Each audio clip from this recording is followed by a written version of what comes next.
E aí, galerinha? Professor Marlon chegando na área para mais um vídeo. Então se liga aí que hoje nós vamos discutir um assunto muito importante, muito interessante também, que é as primeiras grandes civilizações da Antiguidade Oriental. E no vídeo de hoje nós vamos falar sobre a Mesopotâmia. Bom, a Mesopotâmia, como vocês estão vendo aí no slide, é origem de uma das principais civilizações do mundo antigo, né? Junto com o Egito. São as duas principais.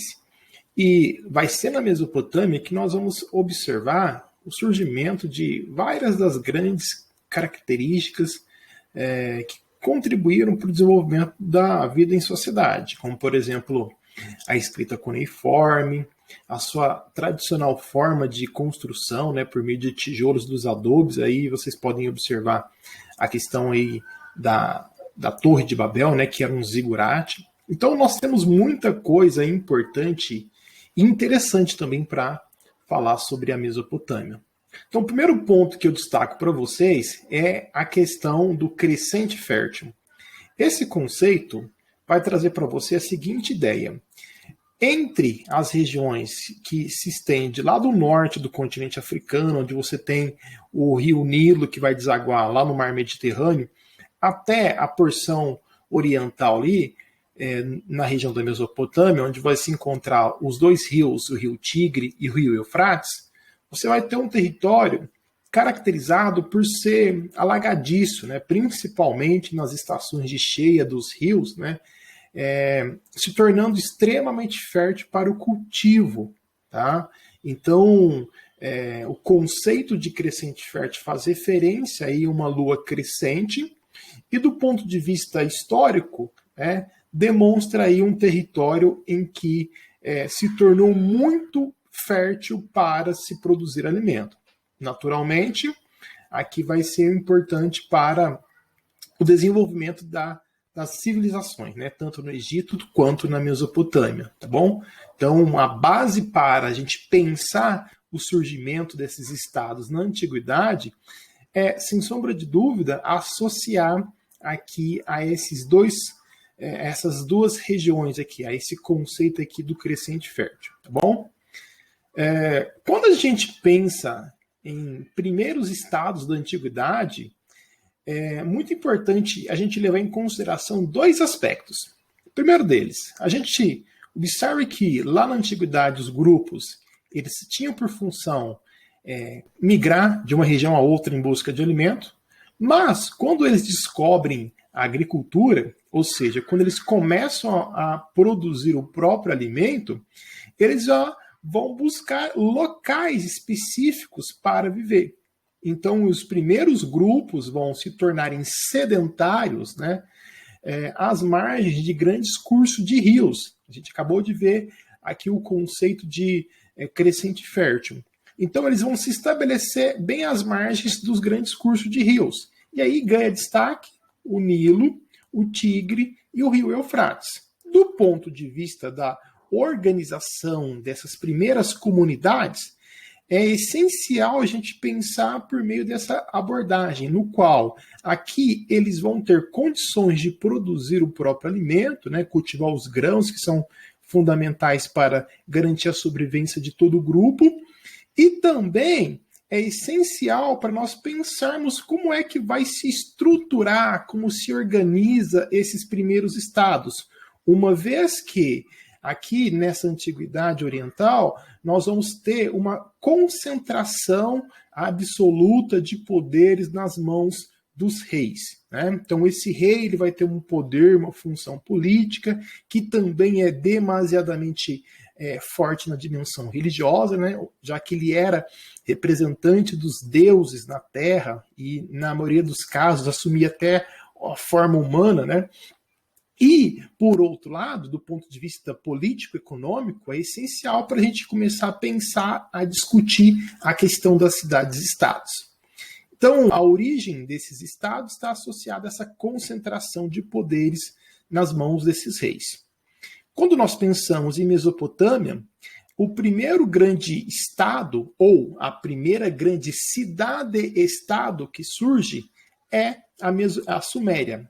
E lá na Suméria, nós vamos observar que a grande importância desses povos será, sem sombra de dúvidas, organizar um conjunto de cultura, né, um conjunto de afazeres que vai determinar a organização cultural de todos os povos que vão vir depois, né? Então, os povos sumérios são aqueles que vão dar a fundamentação de toda a cultura na região da Mesopotâmia. Forma de organização. Eles se organizavam em torno das chamadas cidades-estado. O que é uma cidade-estado? A gente vai pensar a cidade-estado como aquele poder político-econômico que é independente um do outro, né? Portanto, para a gente entender bem essa organização, observe que os primeiros reis eles vão assumir funções políticas, funções militares, né? E vão se sobrepor a outros indivíduos dessa comunidade, de maneira que ele sendo o mais forte, ele se torna, portanto, o rei, né? Ele se torna aquele que vai governar todo aquele espaço. E dessa forma de organização, ele vai começar a construir um conjunto de leis de organização territorial que vai determinar a vida naquele espaço. Tá? Então, quando a gente pensar a cidade-estado, nós estamos pensando numa forma de organização que é independente de um território para outro. Existem leis próprias, existe uma cultura própria, existem divindades próprias, tá? Então, cada indivíduo se identificava com aquela cidade-estado. E era muito comum, natural, a disputa entre uma cidade-estado e outra, tá? E por outro lado também, né, esse rei que a gente acabou de observar aqui, que ele vai concentrar poderes sobre suas mãos, né, essa centralização político-religiosa, aqui a gente pode classificá-la como uma teocracia. O que é uma teocracia? É aquele governo que combina fatores políticos com fatores religiosos. Então, você vai ter o rei que ele acaba sendo o representante dos deuses na Terra, né? Isso tem um nome, né? Acaba se chamando animismo. Esses primeiros grandes estados da antiguidade era muito comum essa prática dos deuses viverem entre os humanos, né?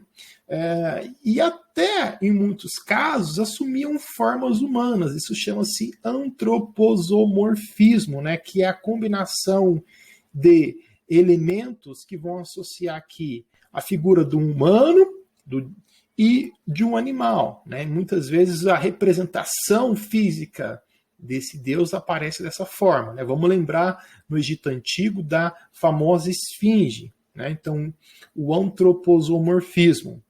E, sem sombra de dúvida, eles eram politeístas, tá certo?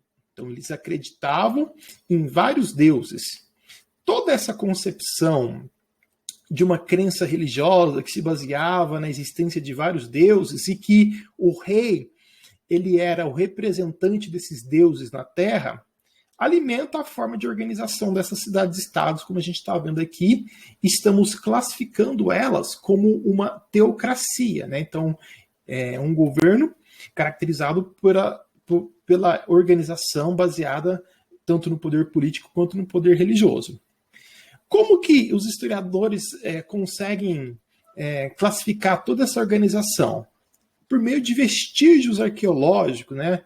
E aí, quando nós falamos em vestígios arqueológicos, existe aqui a famosa epopeia de Gilgamesh, né? Que era uma grande pedra entalhada em que eles encontraram um poema.